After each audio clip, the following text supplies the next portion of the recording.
ओम शांति।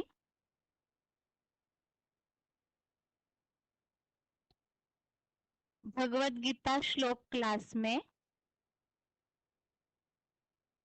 आज basic course के बदले 7वां अध्याय पूरा हो चुका है और 7वें अध्याय संबंधित श्लोक टेस्ट में पुराने श्लोकों के संबंधित प्रश्नों के हिसाब से रिवीजन भी हो चुकी है। इसलिए आज के क्लास में 7वें अध्याय संबंधित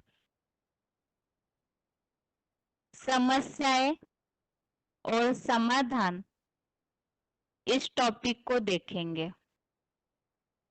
तो जैसे कि हर अध्याय समझते समय हर अध्याय के बाद हम व्यक्तिगत, धार्मिक, सामाजिक समस्याएं और उनका उस अध्याय के श्लोकों के द्वारा क्या समाधान दिया हुआ है भगवान ने, उसे देखते हैं। इसी तरह आज भी 7वें अध्याय के आधार से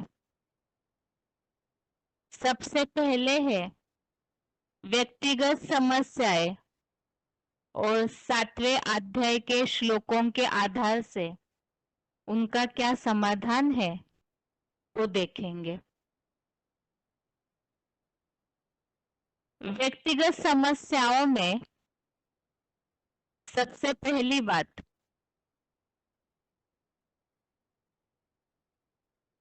समस्याएं अर्थात जिस कारण से, जिन बातों से मनुष्य अपने जीवन में व्यक्तिगत स्तर पर परेशान होता है और उसके लिए क्या करना है वो समझ में नहीं आता। तो सबसे पहली बात तो है व्यक्तिगत समस्याओं में माया के वशीभूत होने का परिणाम क्या है, माया से कैसे छूट सकते हैं या माया को कैसे पार कर सकते हैं। इसमें सबसे पहला प्रश्न, माया के वशीभूत होने का परिणाम क्या है।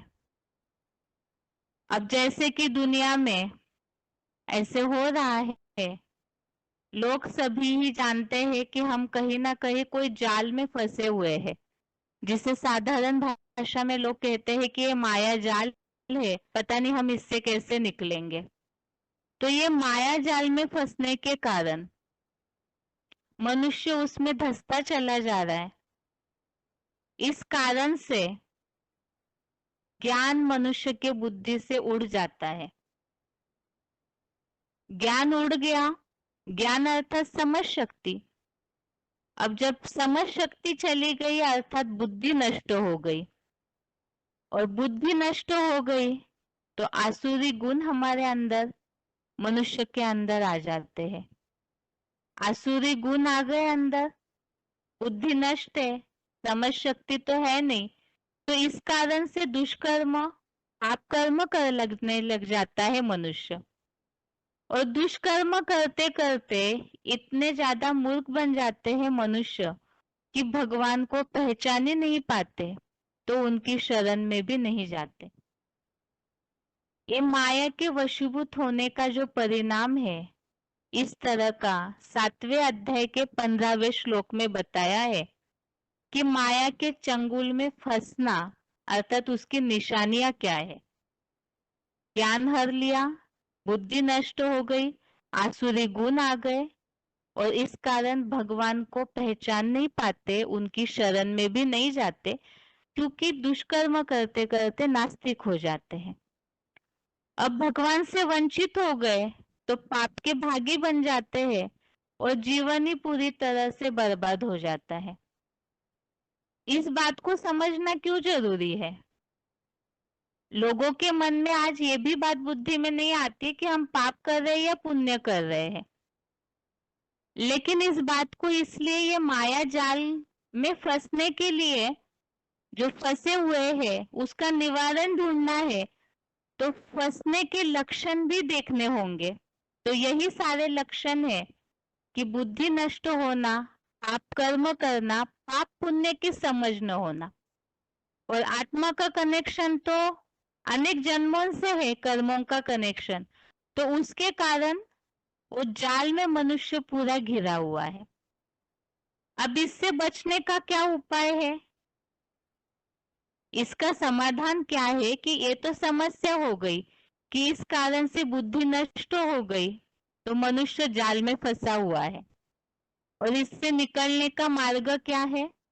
तो इसका समाधान 7वें अध्याय के 14वें श्लोक में दिया हुआ है। एक खास बात है कि स्लाइड में श्लोकों का पूरा अर्थ नहीं लिखा है।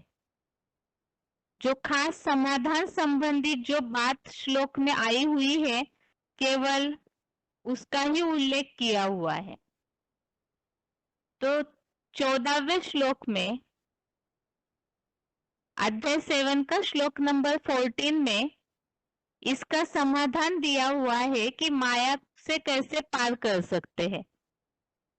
जो तन मन धनादि सर्व रूप से भगवान की ही शरण लेते हैं, तो वो माया को पार कर सकते हैं। तो अर्थात शरण लेना अर्थात पूरी तरह से भगवान को पहचान कर उनका सहारा लेने की बात है। और भगवान की शरण लेना है, सहारा लेना है, तो उन्हें पहचानना जरूरी है। और जब उन्हें सही रीति से ज्ञान के आधार से पहचान लेंगे, तभी ही इस माया को पार कर सकते हैं। अब इसमें भी ये बात जरूर समझना है, कई बार दुनिया में तो ढेर सारे आडंबर फैले हुए हैं, तो कई बार ऐसे होता है कि लोगों ने जिसका सहारा लिया है समझते हम यही सहारे से पार हो जाएंगे। लेकिन ये जरूरी है समझना कि हमने जो सहारा पकड़ा है वो सही है या नहीं। यहाँ बात है कि आज समाज में सभी लोग ही दुख दर्द में फंसे हुए हैं, इसीलिए सभी के हिसाब से ही ये बात है।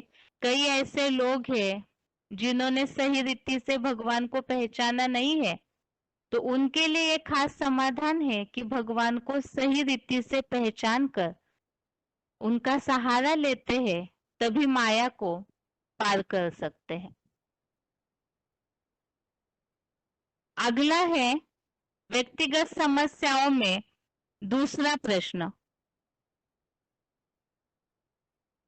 दुनिया में तो लोग सब बहुत भक्ति करते हैं, पूजा पाठ करते हैं, और सबकी ये चाहना रहती है कि हम भगवान को कैसे प्राप्त करें। ये एक व्यक्तिगत समस्या है, क्योंकि दुख से मुक्ति के लिए सब आज चाहते हैं कि हम भगवान के नजदीक पहुंचे। तो उसके लिए जरूरी है कि भगवान के प्रिय बने। अब भगवान को कौन प्रिय है और क्यों विशेष प्रिय है, और इसमें भी क्या हम भगवान के प्रिय बन सकते हैं या नहीं बन सकते हैं। अभी के कलयुगी जनरेशन में भी, कलयुगांत में जब पहुंची है सृष्टि, इसमें भी परसेंटेजली कई ऐसे लोग हैं जो भगवान के प्रति आस्था रखते हैं, श्रद्धा भावना रखते हैं। तो दिल में सभी की, खासकर भक्तों के दिल में सभी के यही चाहना रहती है कि भगवान हमसे कैसे प्रसन्न होंगे, हमें क्या करना पड़ेगा जो हम भगवान के प्रिय बने। अब इतिहास तो यही देखने में आता है कि कईयों ने अपने घर बार छोड़े, परिवारों को छोड़ा, बहुत सारी कठिन तपस्याएं की ताकि भगवान के प्रिय बन सके। तो क्या यही वास्तविकता है? क्या भगवान ऐसों को ही केवल पसंद करते हैं कि बहुत सब कुछ छोड़ दिया, जीवन में कठोर तपस्या करने जंगल में गए, हठयोग किया, तो वही भगवान उन्हें ही पसंद करते हैं? ये बहुत सारे प्रश्न इस संबंधित लोगों को निर्माण हो जाते हैं। अब इसके लिए देखते हैं कि भगवान ने इस 7वें अध्याय में गीता के बहुत से अध्याय में इन सब बातों का समाधान है, लेकिन अभी चर्चा केवल यहाँ 7वें अध्याय के आधार से समस्याओं का समाधान हम देख रहे हैं। इसीलिए 7वें अध्याय में इसका क्या समाधान है। भगवान तो सभी के पिता है। अब दुनिया में ही लौकिक पिता कभी ये नहीं चाहते कि अपने बच्चों को कष्ट हो, तो इसी तरह से भगवान कभी ये चाहेंगे कि उनके जो भक्त है, उनके जो बच्चे हैं, उनको बहुत कष्ट हो और इतने कष्ट के बाद फिर वो भगवान के पास पहुंचे? ऐसे तो कभी नहीं चाहेंगे। और इसी का उल्लेख ही भगवत गीता में ही इस 7वें अध्याय के 17वें श्लोक में इसका समाधान मिलता है। जो इस श्लोक में उल्लेख है कि एक भगवान की याद वाला सदा योगी और ज्ञानी भगवान को अति प्रिय है। ज्ञानी को भगवान प्रिय है और भगवान को ज्ञानी अति प्रिय है। अब प्रश्न उठता है, फिर ज्ञानी अर्थात कौन? क्योंकि भगवान के प्रिय बनना है तो ज्ञानी बनना है। और ज्ञानी अर्थात, ज्ञान अर्थात समझ। समझ किस बात की? भगवान की पहचान की समझ। और जो पूरी तरह से भगवान को यथार्थ रीति पहचानेगा ज्ञान के आधार से, जो कि 11वें अध्याय में उल्लेख आया है दिव्य नेत्र का। तो इस दिव्य नेत्र बुद्धि के तीसरे नेत्र से जो ज्ञान के आधार से भगवान को पहचानेगा तो वो ज्ञानी। और दूसरा बताया याद वाला सदा योगी। अब भगवान की याद वाला सदा योगी अर्थात भगवान को पहचानेंगे तभी तो याद कर पाएंगे। और भगवान को याद करने में भी ऐसे नहीं कि बुद्धि भटकती रहे भक्तों की तरह। कई जगह बुद्धि भटक रही है, इनको भी याद किया, उनको भी याद किया, इनको भी माना, उनको भी माना। ऐसे अगर व्यभिचारी बुद्धि है, भटक रही है बुद्धि, एक जगह स्थिर नहीं है, तो ऐसा योगी नहीं। एक अव्यभिचारी याद वाला जो योगी है वही भगवान को प्रिय है। और ऐसा जो प्रिय बनता है तो उस आधार से जो प्रिय बनेगा तो भगवान की प्राप्ति भी उनको होगी। अब इसमें भी ऐसा बनने के लिए भी क्या जरूरी है? ऐसा जो ज्ञानी और योगी बनता है उनके और खास लक्षण बताया है 18वें श्लोक में।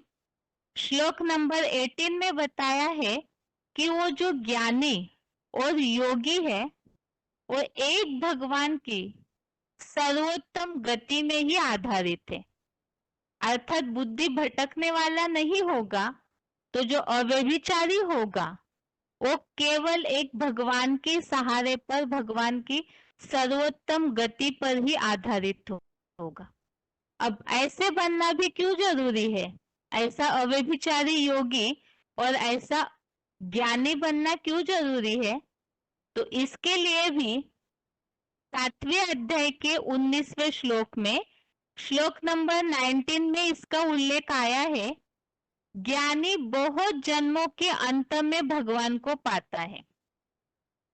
ये तो हमने समझा कर्मों की थ्योरी के हिसाब से आत्मा का अपने कर्मों का अनेक जन्मों का आपस में कनेक्शन रहता है।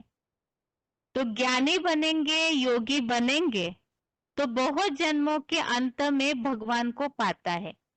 तो भगवान को प्रिय होने के लिए इसका मतलब यही है कि ज्ञानी और योगी अव्यभिचारी योगी बनेंगे तो भगवान को प्राप्त करें। तो ये सारे श्लोकों में कहीं भी 7वें अध्याय में यहाँ कहीं ये उल्लेख नहीं आया कठोर तपस्या करो, घर बार छोड़ो, अपने परिवार वालों को दुख दो, ऐसे कहीं भी उल्लेख नहीं है। तो इन सब श्लोकों के 17वां, 18वां और 19वां, 17, 18, 19, इन सब श्लोकों के उल्लेख से तो सिर्फ ज्ञानी और योगी बनना है तो भगवान को पा सकते हैं। अर्थात भगवान का प्रिय बनने के लिए घर बार त्यागने, कठोर तपस्या करने की जरूरत नहीं है। सिर्फ भगवान को पहचान कर, उनका आधार लेकर उनके ज्ञान को धारण करने वाला ज्ञानी और उनको याद करने वाला योगी बनना है। अगली समस्या है व्यक्तिगत समस्या में तीसरी समस्या, जीवन में आने वाले हर प्रश्न का समाधान कैसे होगा। आज किसी से भी पूछिए, किसी को भी देखिए, जो कहते हैं कि चेहरा मन का दर्पण होता है, इसलिए आज कहीं भी समाज में नजर डालेंगे तो सब आज उलझे हुए हैं। हर एक के चेहरे पर प्रश्नों का भड़ीमार दिखता है। जीवन में इतनी सारी समस्याएं हैं, इतनी सारी उलझने हैं, उनसे कैसे मुक्त हो, इसी में सब फंसे हुए। ऐसे कई सारे प्रश्न लोगों के मन में व्यक्तिगत स्तर पर निर्माण होते हैं जीवन में, उनका समाधान कहाँ ढूंढे। ये भी है पारिवारिक समस्या, अपनी नौकरी धंधे की समस्या, अपने जीवन की बहुत सारी ऐसी उलझने हैं जिससे युद्ध करते करते ही मनुष्य आज बहुत थका हुआ है। अब इसीलिए इन सब प्रश्नों का समाधान के लिए लोग रास्ता ढूंढ रहे, कहीं कहीं गलियों में भटकते रहते हैं। देखने में भी आता है आज समाज में बहुत सारे ऐसे सलाह केंद्र बने हुए हैं, बहुत सारे इंटरनेट में भी ऐसे वेबसाइट डाले हुए हैं जिसमें इन सब बातों का सलाह केंद्रों के रूप में ऐसे सारे उलझनों का समाधान देने के लिए बहुत सारे लोग कोशिश कर रहे हैं। अब प्रश्न ये है कि जो मनुष्य खुद उलझनों में घिरा हुआ है वो किसी और की समस्या का समाधान दे सकता है, क्योंकि सारे इसी सृष्टि पर रहने वाले जीवड़े हैं, तो सभी इस रंगमंच पर उलझे हुए हैं। तो जो खुद अपने समस्या का समाधान नहीं निकाल पा रहे, औरों को कैसे राहत दे सकते हैं। तो इसका सही उत्तर क्या है, इन सब समस्याओं का समाधान कैसे मिले और प्रश्नों के भड़ीमार से निकलकर प्रसन्न चित्त कैसे हो, सदैव खुश कैसे हो पाएंगे। इसका उत्तर है 7वें अध्याय के दूसरे श्लोक में। श्लोक नंबर 2 में इस बात का उल्लेख है, अनेक प्रकार के प्रश्न निर्माण होने का कारण है अज्ञानता, कहीं ना कहीं बेसमझी, कुछ ज्ञान की कमी। और उस पूर्ति को, जो सागर है उसके पास इतना अथाह जल होता है तो वही इस पूर्ति को कर सकता है। और भगवान के पास ऐसा जल है जो ज्ञान जल, जिसके लिए दूसरे श्लोक में उल्लेख है, भगवान विशेष ज्ञान सहित अर्थात योग सहित ज्ञान को पूरी तरह बताते हैं, जिसे जानकर पुनः इस संसार में अन्य जानने योग्य कुछ भी बाकी नहीं बचेगा। अर्थात इतना अथाह ज्ञान भगवान के पास है कि उसको जानने के बाद सारी समस्याओं का समाधान, ये जीवन, ये दुनिया भी तो एक सागर है, तो इसमें ढेर सारी समस्याएं हैं, उन सारी समस्याओं का समाधान जो सागर है ज्ञान का, वही दे सकता है। तो मन को शांत करने के लिए विशेष ज्ञान अर्थात योग और समस्याओं का समाधान के लिए ज्ञान, इन दोनों बातों को भगवान से जानने के बाद और कहीं भी कुछ पूछने की, कहीं भी कुछ उलझनों का मार्जिन ही नहीं रहता है। और इसके साथ ही जीवन की इन समस्याओं का मूल कारण क्या है, तो कर्मों में खास तो उलझने आती है, कर्मों में क्या करे क्या न करे। तो इसके लिए भी श्लोक नंबर 29, श्लोक नंबर 29 में समाधान दिया हुआ है, जो जरा मरण से मुक्ति अर्थ मेरा आसरा लेकर प्रयत्न करते हैं, वे उस परम ब्रह्म संपूर्ण 84 के पाठधारी रिकॉर्ड और सारे कर्मों को जान जाते हैं। तो यहाँ भगवान का जो केवल आसरा लेते हैं तो दुखों से मुक्ति, प्रश्नों के कारण ही तो दुख हो रहे हैं, तो उन दुखों से मुक्ति, भगवान को जान लेंगे तो उसी आधार से अपने जन्मों के पूरे रिकॉर्ड को जानेंगे, सारे कर्मों के रिकॉर्ड को जानेंगे, तो अपने आप ही इन सब बातों का समाधान भगवान के ज्ञान द्वारा मिलेगा। और उसके लिए तो हमने पहले भी उल्लेख देखा, इसके लिए जरूरी है भगवान की यथार्थ पहचान। आगे है, ये तो हो गई सारी व्यक्तिगत समस्याएं। अब आगे है धार्मिक समस्याएं और उनका समाधान 7वें अध्याय के श्लोकों से।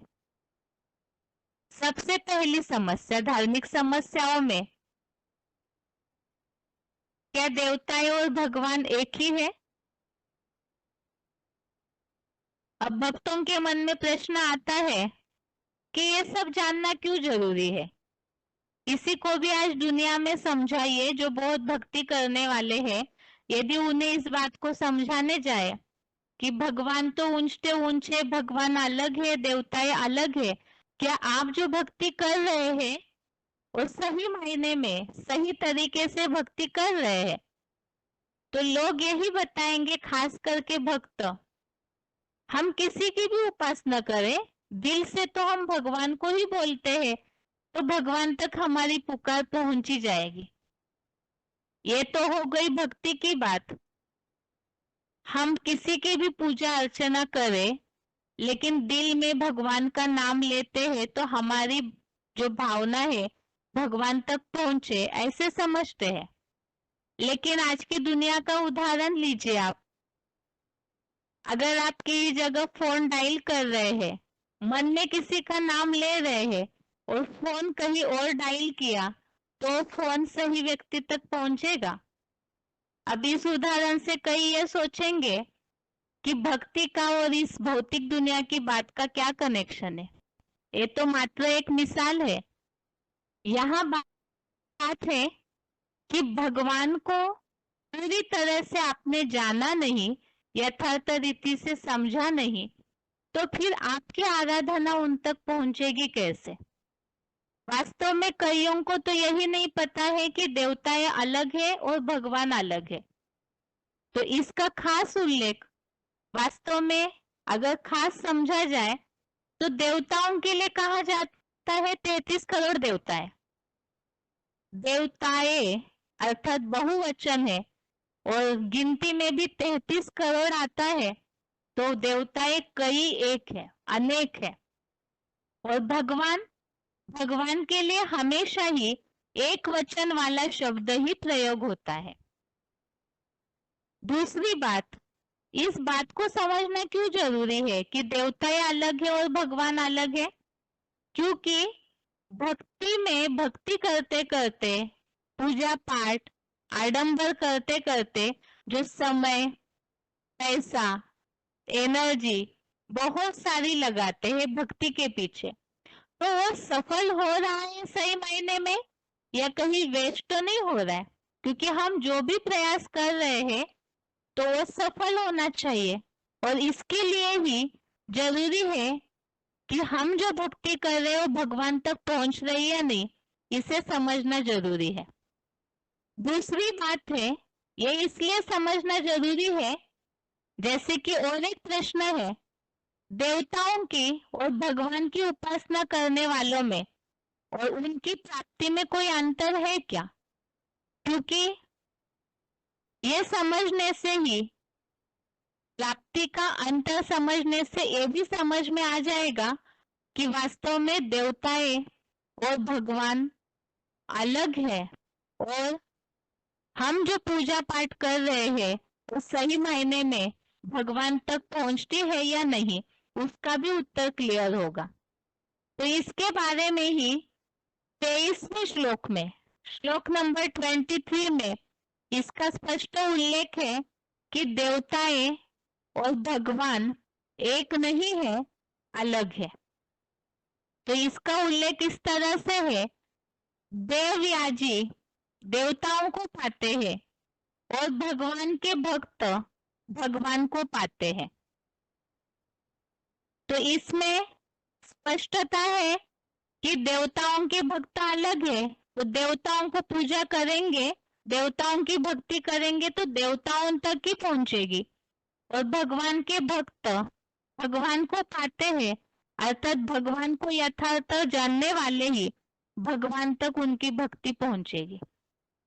अब दूसरी बात है, यहाँ पर भगवान को न जानने के कारण देवताओं की भक्ति करने वालों का क्या असर होता है और ऐसे करने का कारण क्या है, उसके बारे में भी 20वें श्लोक में बताया है।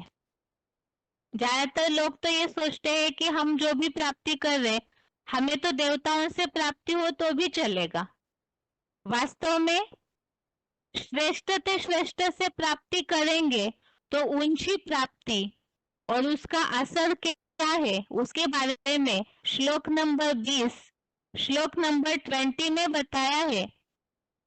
कामनाओं से अपहृत ज्ञान वाले अपने स्वभाव से बंधे हुए दूसरी देवों की शरण में जाते रहते हैं।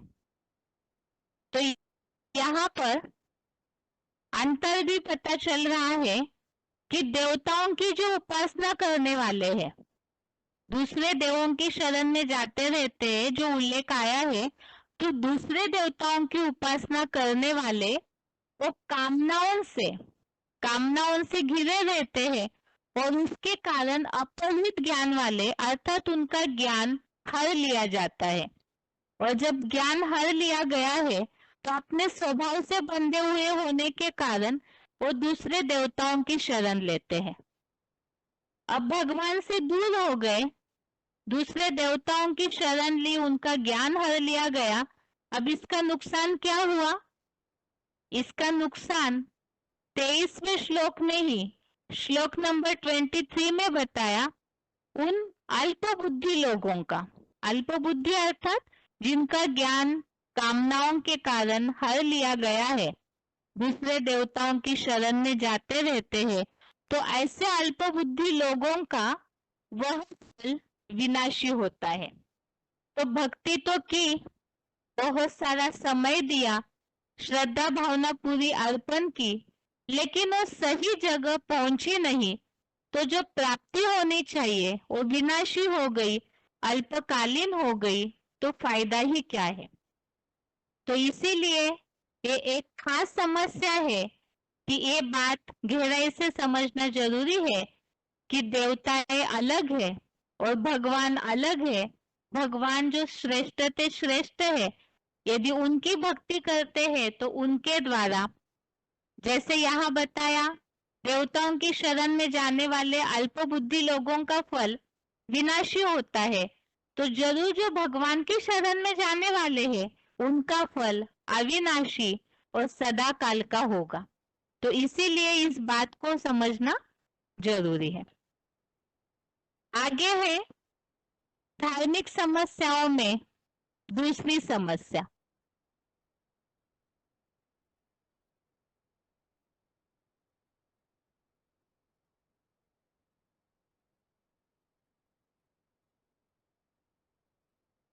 धार्मिक समस्याओं में दूसरी समस्या है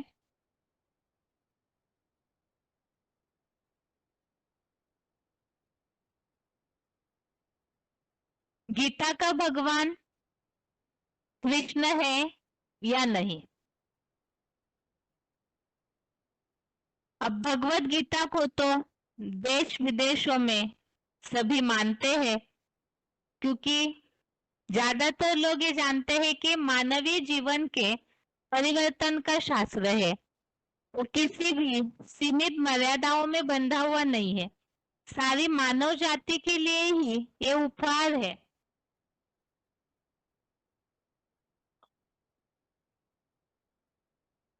तो इस हिसाब से गीता का जो रचयिता है अर्थात गीता का भगवान है, वो कौन है, इसे जानना जरूरी है, क्योंकि इसे जानने से ही सही मात्रा में, सही मायने में परिवर्तन की सीढ़ी चढ़ सकते हैं। वैसे तो गीता के कई सारे अध्यायों में कई सारे ऐसे श्लोक हैं जिसमें ये बात सिद्ध होती है कि वास्तव में गीता का भगवान कृष्ण है या नहीं है। लेकिन आज केवल हम यहाँ 7वां अध्याय का ही सार देख रहे हैं, 7वें अध्याय के आधार से ही समस्याओं का समाधान देख रहे हैं। इसीलिए 7वें अध्याय में जिन जिन श्लोकों में ऐसा उल्लेख नजर आता है कि वास्तव में गीता का भगवान कृष्ण नहीं है, तो केवल उन्हीं श्लोकों को आज हम देखेंगे। सबसे पहले तो गीता का भगवान कृष्ण नहीं है, इसके लिए 7वें अध्याय का 10वां श्लोक, श्लोक नंबर 10, इसमें उल्लेख आया है भगवान सब प्राणियों का सनातन बीज है। तो ये जो उल्लेख आया हुआ है, बीज अर्थात क्या? प्राणियों का बीज अर्थात जैसे कि भगवत गीता में अश्वत्थ वृक्ष के रूप में मनुष्य सृष्टि रूपी वृक्ष का उल्लेख है। इस मनुष्य सृष्टि रूपी वृक्ष का बीज अर्थात प्राणियों का बीज अर्थात ही इस मनुष्य सृष्टि का पिता है, अर्थात ही पिता वो जिनका और कोई पिता नहीं, क्योंकि मनुष्य सृष्टि का बीज पिता अर्थात ही साकार में उनका कोई पिता नहीं होता है, वो आदि पुरुष है। अब देखते हैं कि क्या कृष्ण के लिए बात लागू होती है। दुनिया में आज जो मान्यता है कि गीता का भगवान, गीता का रचयिता कृष्ण है, तो गीता में जो उल्लेख है प्राणियों का बीज मैं हूं, तो कृष्ण के लिए बात लागू नहीं होती, क्योंकि शास्त्रों में तो कृष्ण के माता पिता दिखाए गए हैं, वासुदेव और देवकी और नंद यशोदा द्वारा उनकी पालना दिखाई गई है, उनका जन्म भी दिखाया गया है। तो इन सब बातों से तो ये जो शास्त्रों में उल्लेखित है कृष्ण का जीवन, माता पिता, जन्म, पालना, इससे तो ये बात कहीं भी ऐसे लागू होते हुए नहीं दिखती है कि कृष्ण सभी का पिता है, क्योंकि आदि पिता, आदि पुरुष, बीज अर्थात उसका कोई बीज नहीं। दूसरी बात, शास्त्रों में कहीं भी कृष्ण को आदि पुरुष के रूप में उल्लेख किया हुआ नजर नहीं आता है। अब दूसरी बात देखते हैं, और ऐसा क्या उल्लेख है गीता में इस 7वें अध्याय में जिससे बात और स्पष्ट होती है कि गीता का भगवान कृष्ण नहीं सिद्ध होते हैं। 7वें अध्याय का 6वां श्लोक, श्लोक नंबर 6, इसमें उल्लेख है मैं सब प्राणियों का उद्गम, समस्त जगत का उत्पत्ति करता तथा विनाश करता हूँ। तो उत्पत्ति करता और विनाश करता हूँ, ऐसे श्लोक नंबर 6 में उल्लेख है। उद्गम और उत्पत्ति करता, उद्गम अर्थात शुरुआत, उत्पत्ति अर्थात निर्माण करना, स्थापना करना, अर्थात ही जन्म देने का कार्य, निर्मिति का कार्य अर्थात पिता, जो पिता का कार्य होता है। अब ये बात उद्गम और उत्पत्ति कर्ता की बात पिता के रूप में जो कार्य है भगवान का, उसकी बात कृष्ण के लिए लागू नहीं होती है। ये तो अभी अभी हमने 10वें श्लोक के आधार से समझाई है। रही बात भगवान का दूसरा कर्तव्य विनाश करता, तो शास्त्रों में विनाशकारी, प्रलयंकारी के रूप में तो महादेव शंकर का गायन है। श्री कृष्ण के लिए कोई भी शास्त्रों में विनाशकारी के रूप में उल्लेख आया ही नहीं है। यहाँ केवल हम इस बात को समझ रहे हैं गीता का भगवान कृष्ण नहीं है, इसका 7वें अध्याय में क्या उल्लेख है। बाकी गीता का भगवान कौन है, इसे तो आगे हम बेसिक कोर्स में जो टॉपिक आएंगे ये आगे, तो उसमें इस बात को गहराई से समझेंगे कि आखिर गीता का भगवान कौन है। दूसरी बात, ये दो बातें तो हो गई। एक तो गीता का भगवान कृष्ण के रूप में कृष्ण नहीं है, इस बात के लिए जो गीता का इस अध्याय में उल्लेख है पिता का और विनाशकर्ता का, तो ये दोनों कर्तव्य कृष्ण के लिए लागू नहीं होते हैं। अगला श्लोक जो है 7वें अध्याय का 7वां श्लोक नंबर 7, इसमें एक और उल्लेख है, भगवान से श्रेष्ठतर इस संसार सहित तीनों लोकों में अन्य कुछ भी नहीं है। जो उल्लेख है मेरे से श्रेष्ठतर इस संसार में तीनों लोकों में कुछ भी नहीं है, तो श्रेष्ठतर अर्थात ऊंचते ऊंच, सुप्रीम पर्सनालिटी, जिसे सर्वोत्तम कहा जाता है, सबसे उत्तम, जिसकी और कहीं से तुलना नहीं की जा सकती, ऐसी पर्सनालिटी, ऐसा व्यक्तित्व। तो शास्त्रों में कहीं भी अगर उदाहरण के तौर पर देखें तो श्री कृष्ण के लिए बात लागू नहीं होती है। क्यों? क्योंकि शास्त्रों में भक्ति मार्ग में श्री कृष्ण को शिवलिंग की उपासना करते हुए गोपेश्वरम नाम के तीर्थक में दिखाया हुआ है। तो जो सर्वोत्तम होता है उसे किसी की आराधना करने की, किसी की पूजा करने की आवश्यकता नहीं है, लेकिन श्री कृष्ण को पूजा करते हुए गोपेश्वरम में दिखाया है। तो इससे ये बात स्पष्ट होती है कि श्री कृष्ण के लिए श्रेष्ठतर ये बात, ये टाइटल लागू नहीं होता है। और इससे ही ये बात भी स्पष्ट है कि गीता का भगवान इस 7वें अध्याय के इन तीनों श्लोकों के द्वारा, श्लोक नंबर 10, श्लोक नंबर 6 और श्लोक नंबर 7, इन तीनों श्लोकों के आधार से ये बात स्पष्ट होती है कि गीता का भगवान कृष्ण नहीं है। आगे है धार्मिक समस्याओं में अगली समस्या तीसरी, क्या भगवान सर्वव्यापी है? अब प्रश्न कई बार लोगों को यह भी आता है, कई भक्तों को, कि ये सब बातें हमें समझना क्यों जरूरी है। दूसरी बात, इन सब बातों पर हम चर्चा क्यों कर रहे हैं। तो ज्ञानी तो आत्माओं के लिए तो खास बात मुरलियों में ये बात बोली हुई है कि गीता का भगवान कौन है यथार्थ रूप में, ये बात, और भगवान सर्वव्यापी नहीं है तो एक व्यापी कहाँ है, ये दो बातों के आधार से ही विजय होनी है।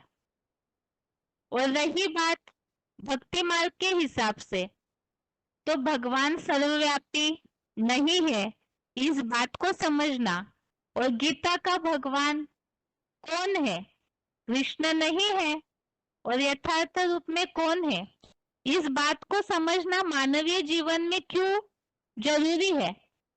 क्योंकि आज समाज का पतन इसलिए हुआ है, जैसे लौकिक परिवारों में बच्चे पिता को नहीं जानते हैं तो वो अनाथ होकर के अपना चरित्र को, अपने जीवन को बिगाड़ते हैं, क्योंकि उनको गाइडेंस देने वाला सही नहीं है। इसी तरह आज जो मानवीय समाज की दुर्गति हुई है उसका मूल कारण भी है भगवान की यथार्थ पहचान नहीं, और जो धर्मशास्त्र है तो उसका रचयिता कौन है उसे सही मायने में जाना नहीं, तो इसी कारण से मानवीय समाज की दुर्गति हुई है। इसीलिए इन दोनों बातों को सही रीति समझना जरूरी है।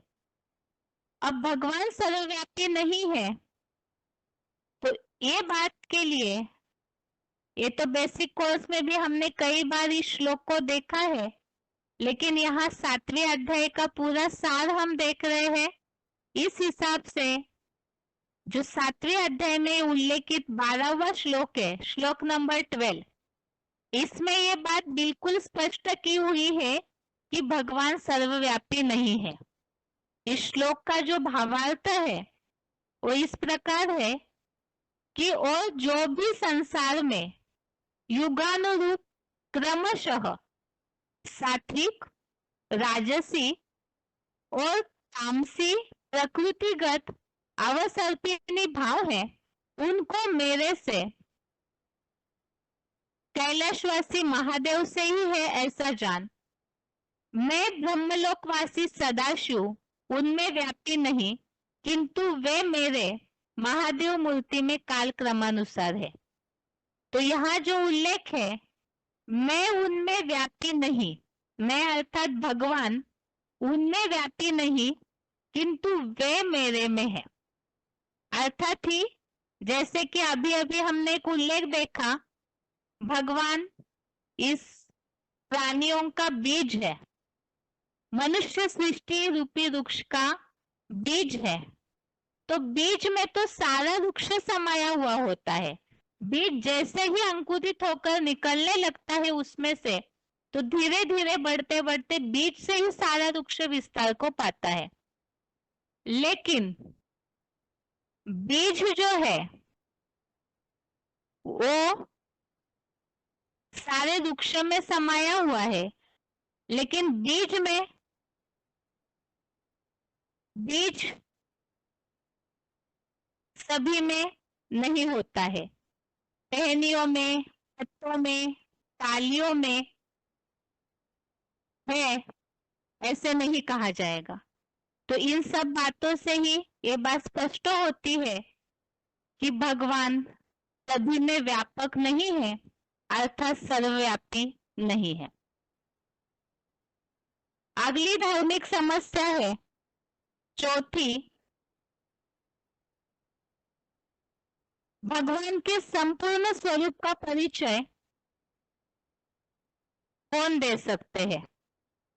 अभी तक के जो भी उल्लेख है, व्यक्तिगत समस्याएं, धार्मिक समस्याएं, उन सब में एक बात खास उल्लेखित हुई है कि सब बातों का समाधान है भगवान की यथार्थ पहचान। सारे प्रश्नों का व्यक्तिगत स्तर पर समाधान, धार्मिक समस्याओं में भी जो सारी बातें हैं, समाज का जो पतन है, उसका मूल कारण है भगवान की यथार्थ पहचान न होना। अब इनका समाधान निकलेगा तब जब भगवान की यथार्थ पहचान हो। अब ये भी एक समस्या है धार्मिक स्तर पर कि आखिर भगवान का संपूर्ण परिचय कौन दे सकता है। अब इसके लिए तो भक्त यही कहेंगे, इतने सारे जो समाज में बहुत सारे प्रक्रियाएं है भक्ति मार्गीय हिसाब से, और उनके जो धर्म के लिए जो मुखिया बने हुए लोग हैं, जैसे कि गुरु, साधु, संत, ऋषि, ब्राह्मण, मुनि, आचार्य, पंडित, पुजारी, सन्यासी, ढेर सारे ऐसे मनुष्य निमित्त बने हुए हैं जो भक्ति पूजा पाठ करने में लगे हुए हैं, और गलत फहमी के रूप में यह समझा जाता है कि इन्हीं के द्वारा हमें भगवान मिलेगा। तो वास्तविकता क्या है कि जो भी मनुष्य मात्र है, तो क्या वो भगवान का परिचय दे सकते हैं। दूसरी बात है, जो वेद, शास्त्र, पुराण, ग्रंथ ढेरों बने हुए हैं, तो क्या उनके द्वारा भगवान का परिचय यथार्थ रीति से मिल सकता है। क्योंकि जब तक भगवान का सच्चा परिचय नहीं मिलेगा, भगवान के बारे में तो बहुत सारी मान्यता है, जो भी भक्ति करते हैं उनके मन में कहीं ना कहीं जीवन के एक ऐसे मोड़ पे ऐसे आता ही है कि आखिर इतनी मान्यता है भगवान की, इतनी श्रद्धा भावना भगवान के प्रति पूजा पाठ किए जाते हैं, तो भगवान का सच्चा स्वरूप आखिर क्या है उनको कैसे जान पाएंगे। तो ये सारे रास्तों से क्या भगवान मिलते हैं? अब इसका क्लियर उत्तर भी, वैसे तो भगवत गीता के अन्य अध्यायों में भी इसका उल्लेख है, लेकिन 7वें अध्याय में क्या उल्लेख है उसे देखते हैं। भगवान का परिचय कौन दे सकता है? क्योंकि जब परिचय मिलेगा तभी उन्हें हम प्राप्त कर सकते हैं, उनके पास पहुंच सकते हैं। तो इसका सही उत्तर है जो इस 7वें अध्याय के पहले श्लोक में ही बताया है। श्लोक नंबर 1 में इसका उत्तर दिया है कि भगवान का परिचय स्वयं भगवान ही देते हैं। जो उल्लेख है, मेरे संपूर्ण स्वरूप को जिस प्रकार संशयहीन हुआ जानेगा उसे सुन। तो उसे सुन अर्थात भगवान स्वयं ही अपना परिचय देते हैं। कोई भी व्यक्ति अपना परिचय जितना सही दे सकता है उतना अन्य कोई नहीं दे सकता। और भगवान जो सबका रचयिता है, जिसके लिए अभी अभी के उल्लेखों में हमने देखा कि प्राणियों का सनातन बीज है, प्राणियों का उत्पत्तिकर्ता उद्गम है, तो जो शुरुआत है सबकी, तो उनके बारे में जिसने खुद शुरुआत की जीरो से लेकर, तो फिर उनके बारे में अन्य कोई कैसे समझा सकता है? इसीलिए, और दूसरी बात, इस उल्लेख से भी ये बात स्पष्ट होती है पहले श्लोक से, उसे सुन अर्थात भगवान स्वयं ही अपना परिचय देते हैं। दूसरी बात, दूसरा कोई, ये जो बोला है विद्वान पंडित आचार्य, ये इतने सारे भक्ति पाठ वगैरह करते हैं, उनसे भगवान का परिचय मिल सकता है या नहीं? इसके बारे में 7वें अध्याय के ही 26वें श्लोक में, श्लोक नंबर 26 में उल्लेख आया हुआ है। इस तरह उल्लेख है कि मैं प्राणियों का भूत भविष्य जानता हूं, लेकिन मुझे कोई नहीं जानता है। तो जो उद्गम है, तो वो तो उनके पीछे जो भी आए उन सबको जानते हैं, क्योंकि उनके पीछे की रचना है, उन्होंने स्वयं रचा है सबको। तो यहाँ पर अब यह रचना की जो बात आई वो एक अलग टॉपिक है, किस प्रकार की रचना, तो यह ज्ञानयुक्त रचना की बात है वास्तव में। तो यहाँ तो खास उल्लेख चल रहा है कि भगवान को कोई नहीं जानता है। तो इस प्रकार से जो 26वें श्लोक में उल्लेख है कि मैं सबका भूत भविष्य जानता हूं, मुझे कोई नहीं जानता है, तो इससे तो यह स्पष्ट है कि जितने भी मनुष्य जो धर्म में आगे मुखिया है, विद्वान पंडित आचार्य आदि, तो सब भी इसी लिस्ट में है कि वो भी भगवान को परिचय नहीं दे सकते हैं। अब दूसरी बात है कि ये जो वेद शास्त्र धर्म ग्रंथ बने हैं, क्या इनसे भगवान का परिचय मिलेगा? तो इसके लिए भी जो उल्लेख आया हुआ है, एक तो दूसरे श्लोक में उल्लेख है कि भगवान का ज्ञान जानने के बाद और कुछ भी शेष नहीं बचता है, तो वो सबका सार बताते हैं। और दूसरी बात, भगवान के लिए बोला है मेरे से सुन, अर्थात ही भगवान कोई बैठ करके किताब नहीं लिखते हैं, वो अपना परिचय ओरली सम्मुख सुनाते हैं। उसे सुन अर्थात भगवान के द्वारा सम्मुख सुनने की बात आई है।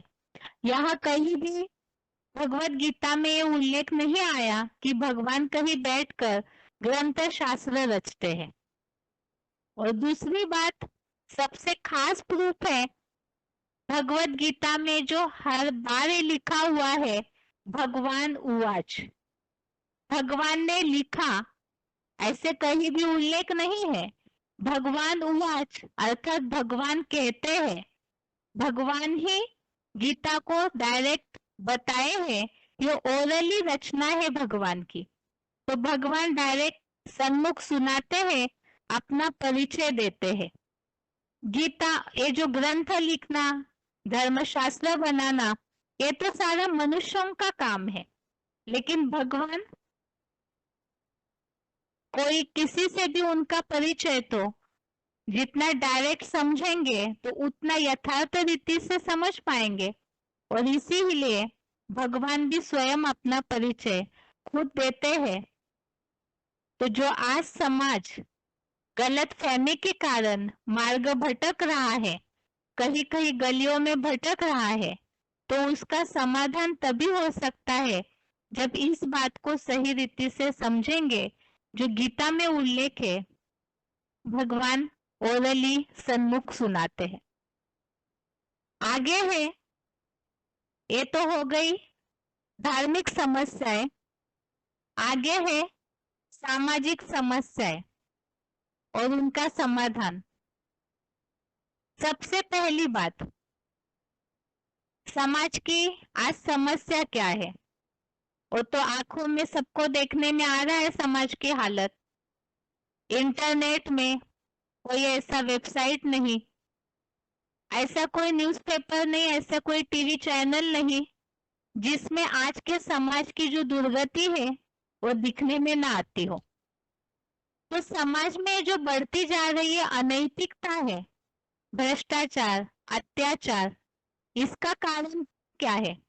आज किसी को भी धर्म का रास्ता दिखाए, आध्यात्मिकता का रास्ता दिखाए, तो सब ये सोचते हैं, ज्यादातर 90% लोग यही सोचते हैं ये तो पिछड़ी बातें हो गई। ये धर्म, भगवान को मानना, ये आस्तिकता, ये भक्ति, पूजा पाठ, तो इनसे तो प्राप्ति नहीं होने वाली है। साइंस इतना आगे बढ़ा हुआ है। और इन सब बातों को सोचते सोचते आध्यात्मिकता से मनुष्य कोसों दूर जा चुका है। इसका परिणाम, मनुष्य आज पूरी तरह से मूर्ख बन गया है। जैसे दुनिया में कहा जाता है, मनुष्य आज जानवर से भी बदतर है। अब ऐसे क्यों हालत हो गई है समाज की?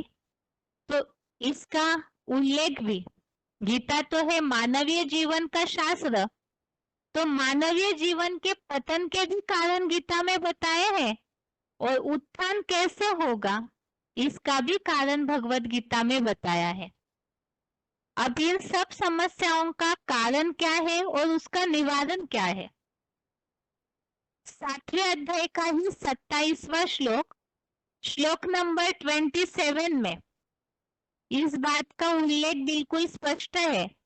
इच्छा द्वेष समुत्थेन, इच्छा और द्वेष से उत्पन्न हुए द्वंद्वों के मोह से कल्पांत काल में प्राणी संपूर्ण मूर्खता को पहुंच जाते हैं।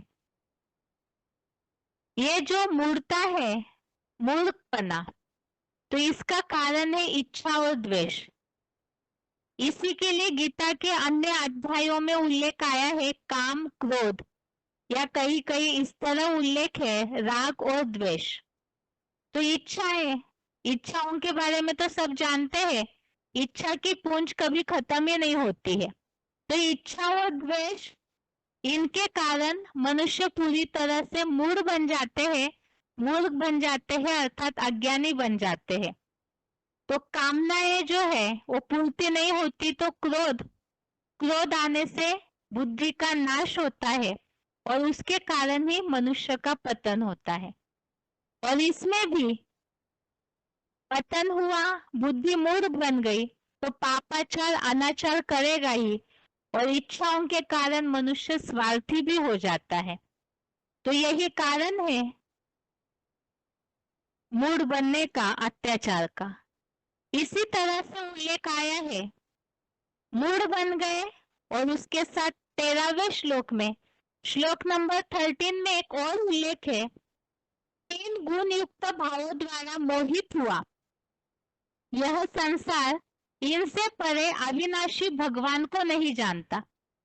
3 गुण जो गीता में कई सारे श्लोकों में उल्लेखित है, प्रकृति के 3 गुण अर्थात सत, रज, तम, इन 3 गुणों से मोहित होकर ये सारा संसार और इन 3 गुणों का प्रभाव पड़ा कामनाएं और क्रोध पर, और उसके प्रभाव से व्यक्ति मूढ़ बना, और मूढ़ बनने के कारण माया से बुद्धि जो चकरा जाती है, पूरा मनुष्य उसमें उलझ जाता है, तो उस कारण भगवान को नहीं जानते। जो हमने अभी अभी उल्लेख देखा कि आध्यात्मिक दृष्टिकोण से मनुष्य कोसों दूर जा चुका है, यह सोचते हैं ये सब बातों को क्या जानना है, और भगवान से दूर हो गए। जो अपना उद्धार करता है मानवीय जीवन का, जो पिता है, उनसे ही दूर हो गए, उनकी पहचान ही भूल गए, तो उसके कारण मनुष्य आज अनाथ बन गए और मार्ग भटक करके पूरी तरह से नीचे गिरे। और समाधान, ये तो हमने कारण देख लिया, भगवान को नहीं जाना, और समाधान तो यही है, भगवान को यथार्थ पहचानेंगे। जो पहले उल्लेखित श्लोक हमने देखे, ज्ञानी भगवान को प्रिय है, तो भगवान को पहचानेंगे, ज्ञानी बनेंगे, समझदार बनेंगे, तो इसका निवारण हो सकता है। आगे की समस्या है सामाजिक समस्याओं में दूसरी समस्या। जैसे अभी की समस्या से कनेक्टेड ये समस्या है, इच्छा द्वेष के कारण, कामनाओं के कारण मनुष्य मूढ़ बन जाता है, और इसका परिणाम ये दूसरी समस्या, समाज में बढ़ता जा रहा व्यभिचार, वेश्यावृत्ति का निवारण क्या है। अब इसमें ये जो पतन हो रहा है, कामनाएं, इसमें इच्छाएं भी है और काम विकार की पूर्ति की भावनाएं भी है। तो इसके कारण जो गीता में उल्लेखित श्लोक है कि ये तो काम महाशत्रु है मनुष्य जीवन का, और इस शत्रु को मनुष्य ने अपना लिया, व्यभिचारी बन गए, इस कामाग्नि में पूरा जलने लगा मनुष्य, तो इसका कारण है मानवीय जीवन के चरित्र का पतन, नैतिकता का पतन, मानसिकता का पतन।